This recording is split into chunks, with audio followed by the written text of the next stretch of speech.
En este conocimiento de la Biblia, hoy compartimos con ustedes las formas literarias. Cuando entramos a una biblioteca moderna, nos damos cuenta que los libros están clasificados por poesías, historias, novelas. La Biblia, que ha sido una producción literaria de alrededor de 2000 años, se asemeja a una biblioteca. Hemos aprendido que contiene 46 libros del Antiguo Testamento y 27 del Nuevo Testamento. Ya desde la ley hebrea reconocemos que hay ley, la Torá, libros proféticos y otros escritos. Y así también ha quedado la distribución en nuestra Biblia.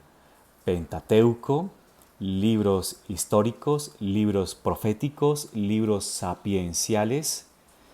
Y en el Nuevo Testamento también tenemos evangelios, tenemos hechos de los apóstoles, cartas de San Pablo, cartas de San Juan, carta de Pedro, carta de Judas, Apocalipsis.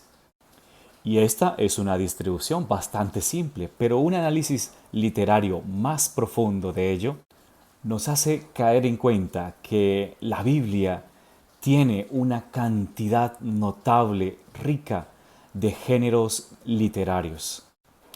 ¿Y saben una cosa?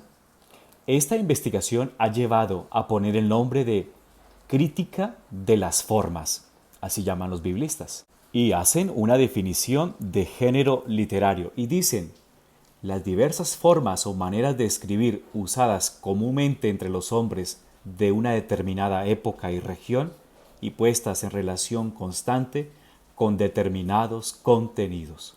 Entonces, un género literario lo que lo hace específico y decisivo son tres cosas.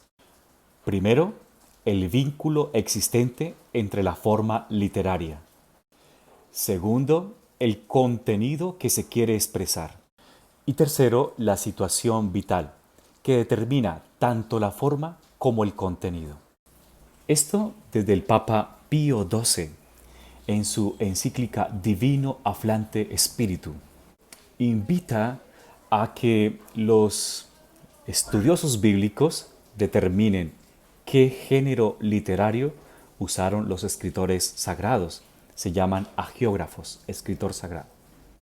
Luego, la Constitución Dei Verbum del Vaticano II también nos advierte que el intérprete de la Biblia investigue el, el sentido que intentó expresar y expresó ese autor sagrado, según las circunstancias de su tiempo, de su cultura y según los géneros literarios usados de su época.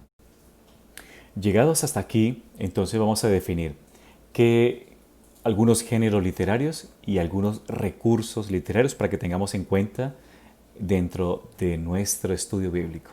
Tenemos el género histórico o género narrativo, donde son narraciones programáticas, donde tienen un sentido religioso, donde se destacan la presencia de Dios. Pero sobre todo, estos historiadores procuraron transmitirnos, más que una detallada narración de los hechos históricos, las enseñanzas que provienen de esos mismos hechos. Tenemos Génesis, Deuteronomio, Crónicas, Esdras, Nehemías, Reyes, etc. El género legislativo son textos que recogen normas, costumbres por las que se regía el pueblo. Y la ley, pues es una exigencia de esa alianza con Dios. Y tenemos el Éxodo, el Deuteronomio, el Levítico. El género profético, pues revela la existencia de un mensajero que habla en nombre de Dios. Y el profeta se vale pues de esa acción simbólica de la denuncia, del anuncio, del aviso, de la amenaza, de las visiones, de los oráculos, de las confesiones. Y los libros proféticos, su peculiar lenguaje es simbólico, elocuente, patético, recio, visionario. Los profetas, Isaías, Jeremías y todos los que tenemos 4 mayores y el resto los 12 menores. El género lírico pues expresa sentimientos, vivencias internas, pasión, amor. Su lenguaje pues tiende al simbolismo que expresa mejor esas vivencias íntimas del acontecimiento poético y religioso. Salmos, Cantar de los Cantares, Lamentación. El género sapiencial suele referirse pues a esas narraciones, sentencias de experiencias de vida, donde sabios y pensadores reflexionan sobre diversas realidades de la vida y sobre los grandes interrogantes del hombre. Los libros didácticos tienen un lenguaje pues, doctrinal, sentencioso, claro, directo, popular y con frecuencia poético. Y tenemos Proverbios, Job, Eclesiastés, Sabiduría. El género epistolar o las cartas pues son escritos enviados por un remitente a un destinatario y contiene pues un género variado. Pues tenemos Jeremías, cartas proféticas, Reyes, cartas de reales hebreos, cartas temáticas, Filipenses, por ejemplo, carta de acción apostólica.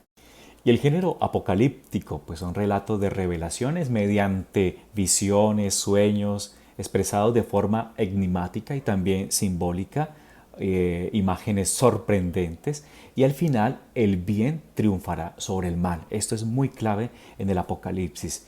O sea, es un género literario usado tanto en el Antiguo Testamento como en el Nuevo Testamento.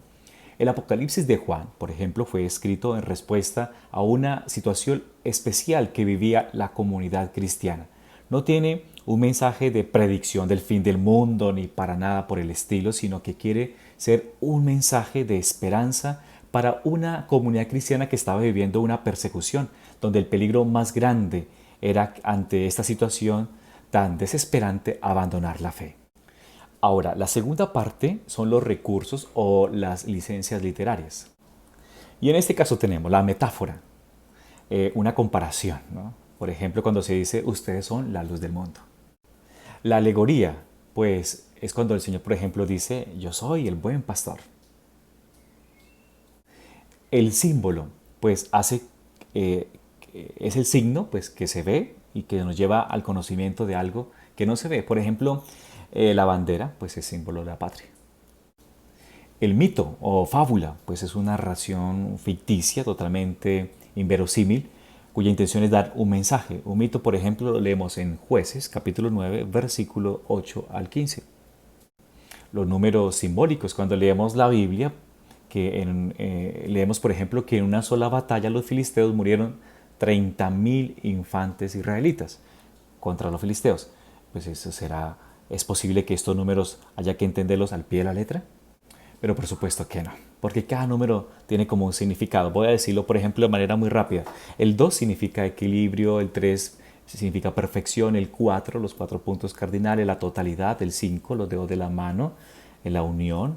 ¿Sí? Paralelismo muy usado en el lenguaje semita, como por ejemplo, el cielo pregona la obra de sus manos.